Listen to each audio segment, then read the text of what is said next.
कभी कभी इतिहास शोर में नहीं खामोशी में लिखा जाता है।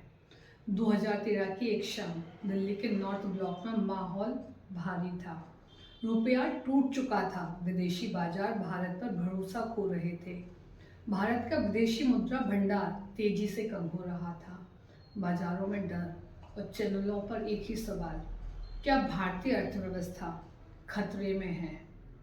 लेकिन अंदर बैठा नेतृत्व जानता था, अगर आज चूके तो कल देश चूक जाएगा। तभी शुरू हुई एक ऐसी शांत रणनीति जिसने शोर नहीं किया, फ्लैश नहीं, फुटेज नहीं।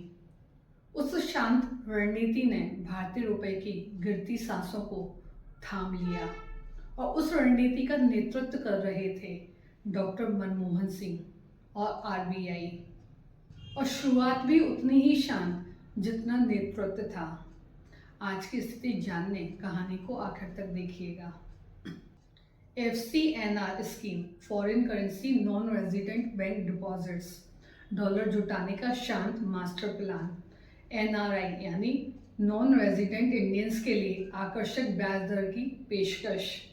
RBI की स्वैप विंडो, जिससे बैंकों को सुरक्षित डॉलर उपलब्ध हुआ। परिणाम कुछ ही हफ्तों में 34 अरब डॉलर यानी 2 लाख करोड़ का प्रवाह। एक किसी थिंक टैंक की प्रस्तुति नहीं, एक व्यवहारिक गणितीय समाधान था। कैपिटल कंट्रोल मेजर्स, गैर जरूरी आयात पर रोक, सोने के आयात पर प्रतिबंध, तेल कंपनियों को सीधे RBI से डॉलर उपलब्ध कराना। इन कदमों ने विदेशी मुद्रा की मांग को तुरंत कम कर दिया। पैनिक को पॉलिसी से बदल दिया गया। मौद्रिक नीति को सख्त करना, अल्पकालिक ब्याज दरों को बढ़ाना, बाजार में डॉलर की सप्लाई नियंत्रित करना। RBI ने रुपए पर गिरावट का दबाव कम किया। विदेशी निवेश खींचने के लिए त्वरित सुधार, इन्वेस्टमेंट में सुधार, बाजारों को स्थिर संदेश, भारत पैनिक में नहीं, भारत पॉलिसी में है। इन सभी शांत लेकिन सटीक कदमों के परिणाम स्वरूप रुपया, जो 68 रुपए तक लुढ़का था, सिर्फ 2 महीनों में 60 रुपए प्रति डॉलर तक वापस आ गया। यह कोई मास्टर स्ट्रोक नहीं था, बल्कि एक श्रृंखलाबद्ध कार्य योजना थी, जो बिना भाषण, बिना शोर के केवल नीति से चल रही थी। इसलिए लोग कहते हैं, असरदार था मौन और सरदार। वर्तमान संदर्भ में 2024-25 में आज भारतीय रुपया करीब 90 रुपए प्रति डॉलर तक पहुंच गया है। इतिहास के सबसे कमजोर स्तर, लेकिन कारण पूरे अलग हैं।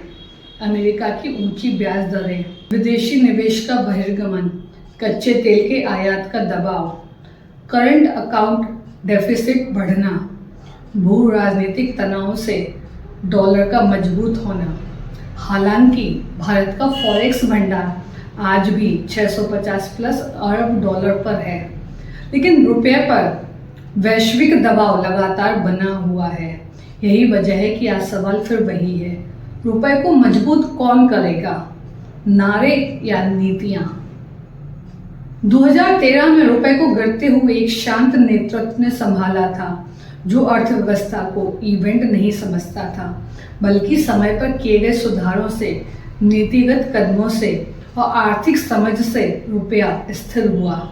आज भी संकेत वही है, अर्थव्यवस्था भाषणों से नहीं, स्थिर निर्णयों से मजबूत होती है। और इसलिए यह लाइन आज भी उतनी ही प्रासंगिक है, असरदार था मौन और सरदार। अगर आप चाहते हैं कि देश की आर्थिक कहानियां सिर्फ शोर नहीं, तथ्यों समझ के साथ सामने आए, तो इस वीडियो को लाइक करें, शेयर करें और ऐसी ही गहरी जमीनी तथ्य आधारित पत्रकारिता के लिए इंदौर वार्ता को सब्सक्राइब करें। यहाँ शोर नहीं, सच्चाई बोलती है। नमस्कार, मैं नेहा जैन और आप देख रहे थे इंदौर वार्ता। मिलते हैं फिर अगले जमीनी रिपोर्ट पर। नमस्कार।